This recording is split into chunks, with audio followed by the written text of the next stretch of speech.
Welcome to One Word a Day. I'm Sophie, your pilot into the universe of Chinese. Let's continue exploring supposedly Neolithic concepts. Today, 四, we have been talking about the 祭, which is this character yesterday, and today is worship again. I didn't even need to change the translation over here. And you can see traditional, simplified, they look the same. That again testifies like how simple the character is already. You cannot further simplify it. And this is the what I call mid-history. About 2,000 years ago, dictionary is capturing based on script language that we have to consistently anything that relates to ceremony, relates to worship, relates to the effort to enter into a conversation or dialogue with the divinity, human divinity, humans' effort to engage with divinity to express or to negotiate their surviving conditions. So you will see this sign, which is easy to remember. Three vertical lines stacked on top of it is two horizontal lines. And the interpretation would be past, present, future. And then you have the heaven and earth, the space and the time, both elements of our existence in there. But then today in the morning, I came up with the thought of the three past, present, future thing could be reinterpreted as the whole thing is a stand, kind of a ceremonial, kind of in comparison to Christianity's altar. It's a special platform on which you perform such ceremony, and it could be three-leg table because probably since ancient times people already understand to make three-leg table is way more stable than four-leg because the four-leg probably is way harder to hit it exactly same length, so things are not jig and zagging, right? So three-leg table, and then on the top probably it's a thicker table or however. So the two horizontal lines could be a special tabletop description. So the whole thing could be just as physical object as that versus the reinterpretations of what they pack in as the temporal and spatial sense. So either way, your choice. And then the right side looks like a squiggly worm thing. And this is the pronunciation, but in Chinese concept relates to ground, to so if we have a heaven and earth, 四 is earthy, it's down to ground, probably because it does look like a snake or an earthworm that it has this, because the earthworm or the snake, they can only exist on the ground or below ground level, right? So it's very grounding.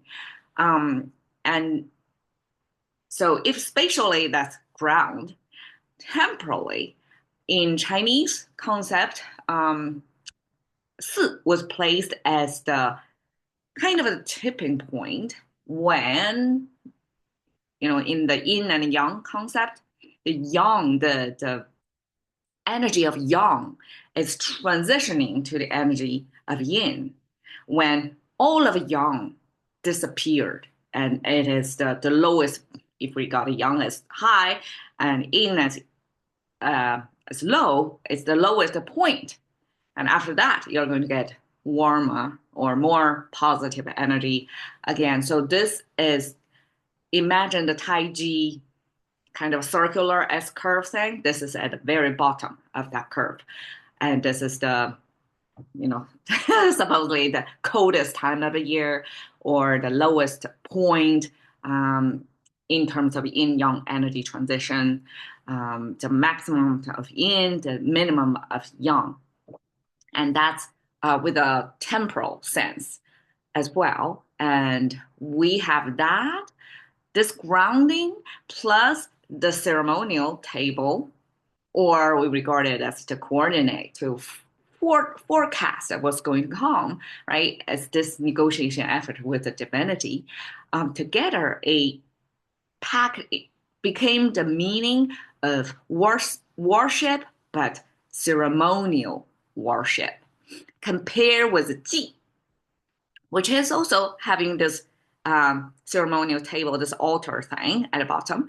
And then we have the hand holding meat. So that's totally communication with divinity out there in the sky, in Chinese concept of sky as heaven. So you're trying to have a display of your offering and in exchange for favorable conditions. So that's 祭 versus 祀. It's more worship of what you got on the ground level because of this snake grounding symbol. And also when it's probably you need more prayer, more worship in times of the lowest yang energy, which is when things are least happening in your favor, probably. So that's even more urgent time of worship. And eventually this became the ceremony. So that became more of a national effort, or it's the ruler's job. So you cannot do this activity just as an average person. And we know for different cultures, this whoever is in that position as oracle or as the high priest, whoever has the trained or qualification to have a conversation with divinity are the special people, right? Not every average person can do that. So 祀 in Chinese context, it's not about priest, not about religious, but as the social structure, you have to be the tip of that structure of a pyramid, right? Have to be the ruler, the one guy on top of the whole pile of people, okay, to be in the position to do the 祀. So eventually it becomes like if we put in today's lingo, it becomes the national effort and become this, if it's national to that level, it becomes a national ceremonial level. It's not a small event, it's a big event, as you can imagine. If we take it seriously, if we take a worship seriously, and it's at a national level, it's going to be as a solemn or as well coordinated as a ceremonial as possible. Okay. So that's 祭祀. Oftentimes we put it together and we no longer think about the difference.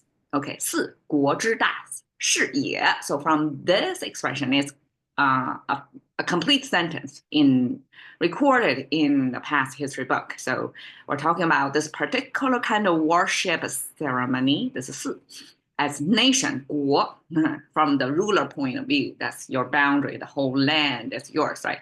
And the nation, 治 is off, like apostrophe s in the sense of nation's big affair, like biggest thing. Rulers of the country take it very seriously because they are the only person to be able to pray to pray on behalf of all the people under the rule, to have a positive weather or harvest year, something like that. And the year simply is the language kind of a period or the end of a sentence pause. So by placing year over there, which doesn't carry any meaning, only have the function of a period. And that's the whole, the meaning, the significance to the ruler. 四国之大事业. Okay. 四主祖. Okay, so we have a 祖 on the right side, and we can see they share the same, right?